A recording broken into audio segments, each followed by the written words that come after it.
अस्सलाम वालेकुम जी। Graduate students कैसे हैं आप लोग? खैरियत से हैं? आज की डिस्कशन में हम प्रेजेंट कंटिन्यूअस टेंस को डिस्कस करेंगे और आपके पेपर से कोई ज़्यादा लेन देन नहीं है इस टेंस का। जिस पेपर में आप लिखते हैं, जिस टेंस में सॉरी आप लिखते हैं, वो तो प्रेजेंट इंडेफिनिट टेंस है। लेकिन फिर भी ट्रांसलेशन में या कोई ऐसा सेंटेंस होता है जो कि कंटिन्यूअस में होता है, तो आप फिर उसको वैसे ही लिखेंगे। कंटिन्यूअस का है तो कंटिन्यूअस में लिखना पड़ेगा, ठीक है। तो ताकि आपका जो राइटिंग फ्लो है, यानी कि आप जैसे सोचते हैं वैसे आपने लिखना चाह रहे हैं, तो फिर ये भी जरूरी है। मुख्तसर सा एक ये क्लिप है। Let's start it. Present continuous tense, इसके बारे में पहले आपने जो है ना वो रहा है, रही है, रहा हूं, इस सेंस में टेंस पढ़े हुए हैं।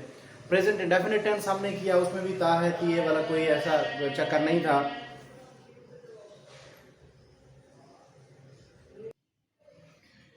तो इसमें भी रहा है, रही वाली कंफ्यूजन जो है वो नहीं है। हम कॉन्सेप्चुअल तरीके से डील करेंगे। Number 1, it shows on going action.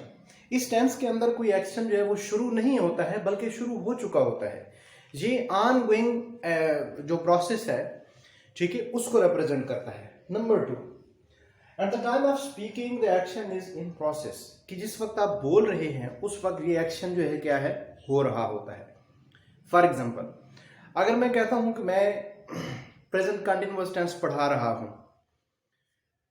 तो at the time of speaking मैं ये काम कर रहा हूं, ठीक है, तो मुझे कौन सा टेंस यूज करना होगा? Present continuous tense.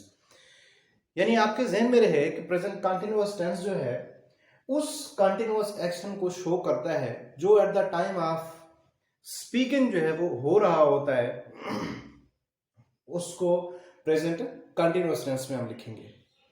Number 3, it shows temporary action.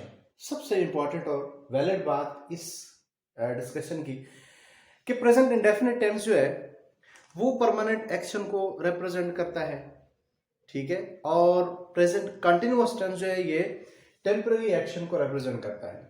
अगर मैं ये कहता हूं कि वो खाना खा रहा है, ठीक है, तो क्या वो हमेशा खाना खाता रहेगा? No, it's temporary action. वो नमाज पढ़ रहा है, इट्स टेम्पररी एक्शन, ठीक है। एक्शन में परमानेंसी है, लेकिन उसमें कंटिन्यूटी जो है वो तो परमानेंट बरकरार नहीं रहेगी ना। There will be a break, वो एक्शन खत्म होगा। इसलिए प्रेजेंट कंटिन्यूअस टेंस कौन से एक्शन को शो करता है? टेम्पररी एक्शन को शो करता है, परमानेंट एक्शन को शो नहीं करता है। अब इसका मेथड की तरफ आए। यार ये जो 3 पॉइंट्स है ना, ये आपने जहन में रखने हैं, क्योंकि रहा है, रही है वाला तो इसमें चक्कर नहीं है, तो लिहाजा ये आपने जहन में रखना है और बड़ा आसान है ये। सबसे पहले सब्जेक्ट हम लगाते हैं, किसी भी टेंस को हम ट्रांसलेट करते हैं, सबसे पहले हम सब्जेक्ट, और सब्जेक्ट टेंसेस में क्या होता है? काम करने वाला। उसके बाद कोई भी कंटिन्यूअस टेंस है उसमें हेल्पिंग वर्ब हमने जरूर लगाना होता है। अब ये प्रेजेंट है तो हम इज एम आर लगाएंगे, अगर ये पास्ट होता तो हम वाज वर लगाते, अगर ये फ्यूचर होता तो हम इसमें विल और शेल लगाते। हेल्पिंग वर्ब, फिर वर्ब की ये कंटिन्यूअस एक्शन है तो हम वर्ब की आईएनजी फॉर्म यूज करेंगे। उसके बाद जो रिमेनिंग पार्ट ऑफ सेंटेंस है, अदर वर्ड जो भी है, ऑब्जेक्ट है या जो भी बाकी हिस्सा है, वो हम यहाँ पे लिखेंगे। इसको थोड़ा मैंने आगे ओपन किया इस फार्मूले को। तो सबसे पहले सब्जेक्ट लगाया, उसके बाद helping verb is am are में से कोई एक लगाएंगे। वर्ब की हमेशा आईएनजी फॉर्म यूज करेंगे और उसके बाद अदर वर्ड। अब आते हैं इसके, ये जो हमने थ्योरी पढ़ी है इसकी प्रैक्टिकलिटी, प्रैक्टिकल फॉर्म इसकी देखते हैं। वो अपने दुश्मन को जेर करने के लिए हाथ पांव मार रहा है। चूंकि आप बीए के स्टूडेंट्स हैं, आपके मसाइल ट्रांसलेशन के भी हैं, आपके वोकेबलरी के भी मसाइल हैं, इसलिए आप थोड़े यूजुअल हो जाए मेरे साथ कि वोकेबलरी को हमने इम्प्रूव करना है। ऑटोमेटिकली आपकी वोकैब इम्प्रूव होगी। इसलिए मैं छोटे छोटे सेंटेंस जो बहुत आसान है उससे मैं अवॉइड कर रहा हूँ खुद, ताकि एक लेक्चर में बहुत सारे हमारे जो है वो काम हो जाए। अब देखें, दुश्मन को एनिमी कहते हैं, अपोजिशन भी कहते हैं। जेर करना, दुश्मन को जेर करना यानी उसे शिकस्त देना, शिकस्त को क्या कहते हैं? डिफीट। और हाथ पांव मारना, देखें ना, अगर आप इस तरह सेंटेंस में सेंटेंस की तलाशी लेके जो है ना, यानी इसमें क्या कहना चाह रहा है, तो बड़ी आसानी से ट्रांसलेट कर लेंगे आप इसको। हाथ पांव मारना का क्या मतलब होता है? कोशिश करना, स्ट्रगल करना। अब इसको ट्रांसलेट करते हैं। अब इसमें देखें, जिस तरह प्रीवियस लेक्चर हमने डिस्कस किया था, ये एंड पे है आ गया, तो किसका सिंबल है? प्रेजेंट का है। अब प्रेजेंट है या है, जहां भी आएगा वो सेंटेंस जो होगा वो प्रेजेंट का होगा। अब ये प्रेजेंट सिंपल है, ये टेंस का है।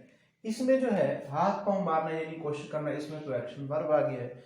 इट मींस कि ये टेंस का है, प्रेजेंट टेंस का है। प्रेजेंट टेंस के तो 4 टेंसेस हैं। ये कौन सा है? इसमें एक्शन जो है वो इन कंटिन्यूटी है, इन प्रोसेस एक्शन, एक्शन हो रहा है, तो ये जारी टेंस है। लिहाजा कंटिन्यूअस है तो कंटिन्यूअस टेंस कोई भी होता है उसमें वर्ब की हमेशा आईएनजी फॉर्म यूज होगी। अब देखें, he is trying hard to defeat his enemy. Very easy. दूसरा सेंटेंस देखें, वो अपना दिमाग लड़ा रहे हैं। अब इसमें देखें ना, ये है आ गया तो हमें ये समझना चाहिए कि ये प्रेजेंट की बात हो रही है। कौन सा प्रेजेंट है? दिमाग लड़ाना। इस सेंटेंस को पढ़ के ये फील होता है कि ये एक्शन हो रहा है, कंटिन्यूअस है, ठीक है, कंटिन्यू है। अब इसमें देखें, दिमाग लड़ाना की क्या इंग्लिश हो सकती है? हम इसको फाइट तो नहीं लिख सकते, मतलब है कोशिश करना, दिमाग को इस्तेमाल करना, यही इसका मतलब है ना। तो हम क्या लिखेंगे? सबसे पहले सब्जेक्ट, उसके बाद हेल्पिंग वर्ब, हेल्पिंग वर्ब के साथ वर्ब की ING form. They are using mind, ये they are using their mind. Next देखें, मेहमान दरख्त के नीचे बैठे हैं। सबसे जो कॉन्सेप्चुअल सेंटेंस है वो ये है, रहा है रही है, यहाँ पे आके जो है उनका कत्ल होता है। अब मेहमान दरख्त के नीचे बैठे हैं, ये वाली कंडीशन है। अब ऐसे तो नहीं है कि मेहमान दरख्त के नीचे बैठ रहे हैं, बैठे हैं तो सिटिंग आएगा ना। अब देखें, यहाँ पे तो रहा है रही है वाला कोई वो नहीं है, लेकिन फिर भी ये कंटिन्यूअस को शो कर रहा है। Guests are sitting under the tree. अब देखिए, रहा है रही है जो है यहाँ पे नहीं है, लेकिन फिर भी टेंस हमारा कौन सा है? Present continuous. तो इसलिए डियर स्टूडेंट्स, आप जो है कॉन्सेप्चुअल, आप बड़े हैं, बीए में पहुंच गए हैं, अब बच्चों वाली जो बातें हैं ना छोटी छोटी, ये रहा है, ता है, ती है, चुका है, चुकी है, लिया है, लिए, इसी थोड़ा बाहर है। अब देखिए नेक्स्ट सेंटेंस, वो पिछले साल मेरे साथ रहा है, उससे भी बड़ा कॉन्सेप्ट है।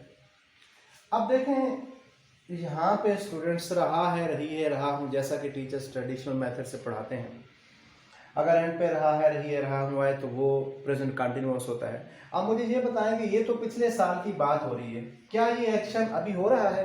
वो पिछले साल मेरे साथ रहा है, अब ये एक्शन खत्म हो गया है, लेकिन सिंबल इसका क्या आ रहा है? तो सिंबल पे नहीं जाना है, ठीक है, बीटन ट्रैक जो होता है ना उस पर नहीं चलना है, मतलब लकीर के फकीर नहीं बनना है। तो ये रहा है, सिंबल तो आ रहा है, लेकिन ये प्रेजेंट कंटिन्यूअस नहीं है, ये तो पास्ट का टेंस है, ठीक है। अब ये देखें, इसमें है आया है तो ये प्रेजेंट है, और ये एक्शन कंप्लीट हो चुका है, तो इट मीन प्रेजेंट परफेक्ट है। हम इसको कैसे लिखेंगे? ही lived with me last year. अब ये पास्ट में कैसे हुआ, ये मैं प्रेजेंट परफेक्ट का जो नेक्स्ट लेक्चर होगा उसमें मैं क्लैरिटी इसमें लाऊंगा कि प्रेजेंट परफेक्ट टेंस में और एक मिनट, प्रेजेंट परफेक्ट टेंस में और पास्ट इंडेफिनिट में डिफरेंस क्या है। अगर टाइम आ जाता है साथ, ठीक है, मैं आसान एग्जांपल देता हूं। अगर मैं ऐसे, चाहे वो 1 सेकंड और 1 मिनट का टाइम, एक लम्हा, जिस एक लम्हा कितना होता है 90 सेकंड का, एक लम्हा चाहे इससे भी कम क्यों नहीं है, वो पास्ट हो जाता है। अगर मैं ऐसे कहता हूं कि मेरी उससे मुलाकात हुई है, और मैं कहता हूं मेरी उससे कल मुलाकात हुई है या है को छोड़ें आप, कंसेप्चुअल तरीके से अगर आप देखेंगे तो फिर टेंसेस में बिल्कुल वेरिएशन आएगी, क्योंकि हमने जितने रूल्स बनाए हुए हैं ये तो इंग्लिश लैंग्वेज में हम अपने सीखने के लिए हमने बनाए हुए हैं, ये कोई इतने परफेक्ट नहीं है। अब मेरी उससे मुलाकात हुई है और मेरी उससे कल मुलाकात हुई है, ये जो कल बीच में आ गया तो ये पास्ट इंडेफिनिट हो गया। चलें, बाहर का जो प्रेजेंट परफेक्ट वाला लेक्चर है उसमें मैं पूरी कोशिश करूंगा कि ये क्लियर कॉन्सेप्ट आप तक पहुंचा सकूं। तो इसलिए ये हैज लिव्ड नहीं है, ये लिव्ड लिखा है क्योंकि इसमें टाइम, अगर टाइम आ जाता है तो कौन सा टेंस हो जाता है? Past indefinite. आगे देखें, इसको पैसिव करने के लिए अगर मैं ऐसे लिखूं कि our cricket team is trying hard, हमारी क्रिकेट टीम बहुत मेहनत कर रही है, माशाल्लाह, बहुत कोशिश कर रही है। अब देखें, ये मैं कहना क्या चाह रहा हूं, आप भी इस पे हंस रहे होंगे कि ये क्या लिख दिया। अब इसमें देखें, मैं कहना क्या चाह रहा हूं और कह क्या रहा हूं, बोला क्या है और कहना क्या चाह रहा हूं। तो इस तरह की जो स्टेटमेंट होती है उसे हम आयरनी कहते हैं। ठीक है, कि आप कुछ और कहना चाह रहे हैं लेकिन मकसद कुछ और है, लफ्ज कुछ और यूज किए, तो ये क्या है, आयरनी। जिस तरह आप किसी घर में जाते हैं ना और दरवाजा नॉक करें, अगर मर्द वहां पे कोई नहीं है और औरत कोई है तो वो क्या कहेंगे कि घर पे कोई नहीं है, हालांकि वो तो होती है ना, लेकिन वो घर पे कोई नहीं है। It means irony is used here. So our cricket team is trying hard. जब भी आप किसी सेंटेंस को एक्टिव से पैसिव करेंगे तो उसमें ऑब्जेक्ट का होना जरूरी है। अगर ऑब्जेक्ट, और ऑब्जेक्ट क्या होता है, ऑब्जेक्ट वर्ड का आंसर होता है। कैसे, मेरे इस पे लेक्चर आप देख लें, ऑब्जेक्ट और कॉम्प्लीमेंट पे, जरूर आपको इस चैनल पे ये मिलेंगे बड़ी तफसील के साथ। तो आप एक्शन वर्ब के बाद व्हाट लगाएं, उसका जो आंसर आता है ना वो क्या होगा। जिस तरह I teach English, I teach what, English, English इसमें ऑब्जेक्ट है।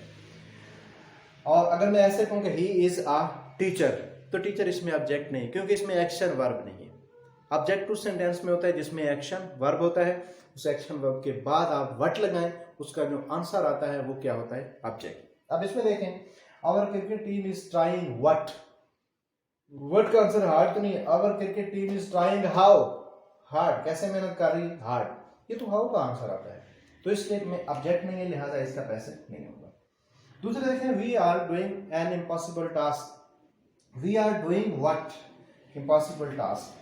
बिल्कुल उसी तरह ये इसकी जगह आ जाएगा, ये इधर चला जाएगा, यानी कि एन इम्पॉसिबल टास्क इज, इसके साथ तो आर, ये एक है ना, इज हम बीइंग का इजाफा करें, बीइंग डन बाय अस। इसके बाद है ही इज सुपरवाइजिंग अस, ये अस जो है ऑब्जेक्टिव केस है, ये यहाँ पे आके भी हो जाएगा। इस सेंटेंस आई थिंक आपको नजर नहीं आ रहा, ये देखे ना, ही इज सुपरवाइजिंग अस, अस जहां पे आके हो जाएगा we are being supervised by him. तो इस तरह ये आसान से सेंटेंस है, इतने कि उसको टाइम देने की जरूरत नहीं है। तो डियर स्टूडेंट्स, आज हमने ट्रांसलेशन करने का मेथड भी सीखा, हमने ट्रांसलेशन कैसे करनी है और प्रेजेंट कंटीन्यूअस टेंस कौन सा होता है। ठीक है, आगे अगर और डिटेल के साथ इसको सीखना चाह रहे हैं तो मैं पहले इस टेंस पे, प्रेजेंट कंटीन्यूअस पे, प्रेजेंट इंडेफिनिट पे इन डेप्थ जो है, इन डिटेल एक बड़ा ही लंबा चौड़ा मैं लेक्चर बना चुका हूं। आप उसको देखें तो आपको जरूरत नहीं पड़ेगी फिर किसी और चैनल पे टेंसेस सीखने की। और ये जो ट्रेडिशनल मेथड है ना, ता है, ती है, चुका है, चुकी है, इससे भी आपकी जान छूट जाएगी अगर मेरे वो प्रीवियस लेक्चर देख ले। और मेरी गुजारिश है कि आप वही वाले लेक्चर देख ले तो ज्यादा बेहतर होगा, क्योंकि आप हमें फिर से पढ़ने की जहमत ना करना पड़े। अल्लाह ताला आपको कामयाब करे। बहुत शुक्रिया, थैंक यू सो मच।